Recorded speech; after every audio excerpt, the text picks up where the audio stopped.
સુરતમાં હવે કેવી રીતે રહેવું?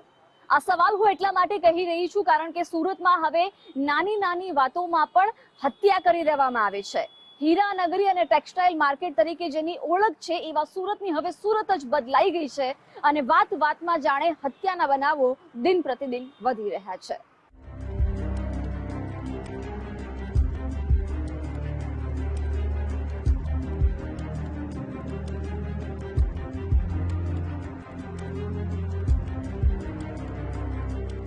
એક તરફ મહિલાઓનું ટોળું, બીજી તરફ પોલીસનો કાફલો.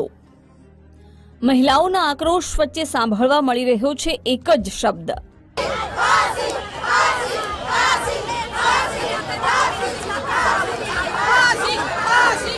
આ રોષ ન્યાયપાલિકા સામે નહીં પણ ન્યાય માટે છે.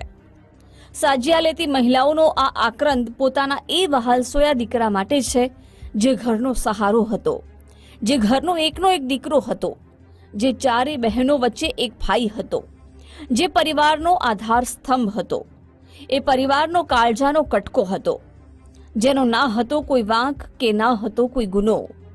તેમ છતાં એક નશાખોરે તેને મોતને ઘાટ ઉતારી દીધો. એ શખ્સને પોલીસે ગુનો બન્યાના ગણતરીના કલાકોમાં પકડી લીધો. પણ જાણે નશામાં ભાન ભૂલી એક પરિવારનો દીપક બુઝાવી દીધો, એ આરોપીને ફાંસીની સજા આપવાની માંગ કરવામાં આવી. મર્ડર કરી નાખે છે. આજ અમારા છોકરા રખડતા, કાલ અમારા છોકરાને મારી લે જાય ને, હે ખુલ્લા અમારા છોકરા રખડતા એને મારને કરના, હે તો અમને ન્યાય દો, ન્યાય દો. પણ આરોપીની ધરપકડ કરી લીધી છે પોલીસે. હુકમ દો, એને ફાંસીનો હુકમ દો. છોડી મૂકશે પછી બીજાનું ખૂન કરશે.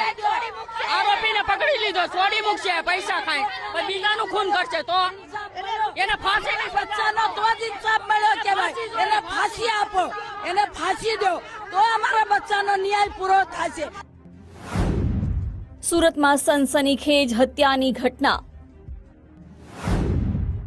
નજીવી બાબતમાં 17 વર્ષીય સગીરની હત્યા. એકના એક દીકરાની નશેડીએ હત્યા કરતા આક્રોશ. ન્યાય માટે પરિવાર અને સમાજની મહિલાઓ મેદાને. હત્યા કેસમાં એક જ માંગ, આરોપીને ફાંસી આપો. આ સુરતમાં હવે કેમ રહેવું? આ એટલા માટે કહેવું પડે છે કેમ કે કાપોદ્રામાં રત્ન કલાકાર તરીકે કામ કરીને પોતાના પરિવારને આર્થિક રીતે મદદ કરતા એક 17 વર્ષીય સગીર અને 4 બહેનોના એકના એક ભાઈની 14 એપ્રિલની રાત્રે એક નશેડીએ રસ્તા પર ચપ્પુના ઘા મારીને હત્યા કરી દીધી, જેને લઈ પરિવાર અને સમાજના લોકો ન્યાયની ગુહાર સાથે રસ્તા પર ઉતરી આવ્યા. હવે ઈ માણાને તમે કેમ સંભાળશો બોલો? અત્યારે એની મમ્મી મરી જાય એવી થઈ ગઈ છે અને હુઈ ગઈ છે. 2 વર્ષ થાય પણ ઘરમાં બધા માણા મરી જાય એમ થઈ ગયા છે. અમને ન્યાય આપો સાહેબ, અમે એમ કહેવી છે. બીજું અમારે સરકારને અમે કાંઈ કહેતા નથી. અમારી નમ્ર વિનંતી સાંભળો, અમારે સરકાર હારે કોઈ વિરોધ નથી.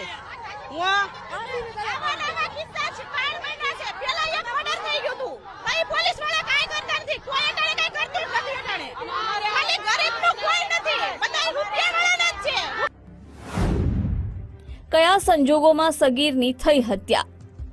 લોકોની સુરક્ષા સામે સવાલ ઉભા કરતી આ ઘટના કાપોદ્રા પોલીસ સ્ટેશન વિસ્તારમાં ઘટી છે. અહીં લક્ષ્મણનગર નજીક 17 વર્ષીય પરેશ વાઘેલા તેના પરિવાર સાથે રહેતો. હીરાના કારખાનામાં રત્ન કલાકાર તરીકે કામ કરી પરિવારને મદદરૂપ થતો હતો. દરરોજની જેમ 14 એપ્રિલની રાત્રે કારખાનેથી પરેશ પરત આવતો હતો ત્યારે પ્રભુ શેટ્ટી નામના શખ્સે તેની પાસેથી દારૂ પીવાના પૈસા માંગ્યા. પરેશ વાઘેલાએ પ્રભુને પૈસા આપવાની ના પાડી. બસ આટલી વાતમાં આરોપી ઉશ્કેરાઈ ગયો અને પરેશ પર છરીથી હુમલો કરી દીધો. વાત એટલેથી અટકી નહીં. આગળ જઈ આરોપીએ એક રિક્ષા ચાલકને ક્યાંક મૂકી જવા કહ્યું, પરંતુ રિક્ષા ચાલકે ઇનકાર કરતા પ્રભુ શેટ્ટીએ તેની પર પણ છરીથી હુમલો કર્યો. આ ઘટનામાં ગંભીર રીતે ઘાયલ પરેશ વાઘેલા અને રિક્ષા ચાલકને સારવાર માટે પીપી સવાણી હોસ્પિટલમાં ખસેડવામાં આવ્યા હતા, પરંતુ પરેશનું હોસ્પિટલ પહોંચે તે પહેલા જ મોત નીપજ્યું હતું. તો બીજી તરફ ઘટનાની જાણ થતા સ્થાનિક પોલીસની ટીમે હત્યાનો ગુનો નોંધી આરોપીની શોધખોળ હાથ ધરી હતી. ગણતરીના કલાકોમાં પ્રભુ શેટ્ટીને દબોચી જેલ ભેગો કરી દીધો હતો. ગુનો બનેલ છે, જે અનુસંધાને ફરિયાદીની ફરિયાદ રજીસ્ટર કરવામાં આવેલ છે, આરોપીને ડિટેન કરવામાં આવેલ છે, પરંતુ સમાજના લોકોનું એવું કહેવું છે કે આરોપીને ફાંસીની સજા આપો, જેથી અમે તેઓને સમજ કરી રહેલ છે, સમજાવટ કરી રહેલ છે કે ન્યાયિક પ્રક્રિયા છે, પરંતુ જે કોઈ આરોપીઓ સંડોવાયેલા હશે તેઓના વિરુદ્ધ તટસ્થ અને ન્યાયિક તપાસ કરી મૂળ સુધીને ઊંડાણપૂર્વકની તપાસ કરી અસરકારક કાર્યવાહી કરવામાં આવશે. મૃતક સગીરના પરિવાર સમાજના લોકોમાં રોષ. ન્યાયની માંગ સાથે કર્યો પોલીસ સ્ટેશનનો ઘેરાવ.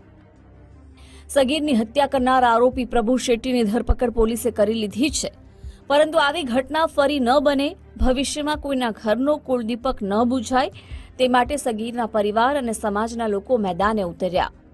સોમવારની રાત્રે અને મંગળવારની સવારે રોષમાં ભરાયેલા લોકોએ પોલીસ સ્ટેશનનો ઘેરાવ કર્યો. આરોપીને ફાંસીની સજા આપવાની માંગ કરી હતી, જો કે ભારે સમજાવટ બાદ મામલો થાળે પડ્યો.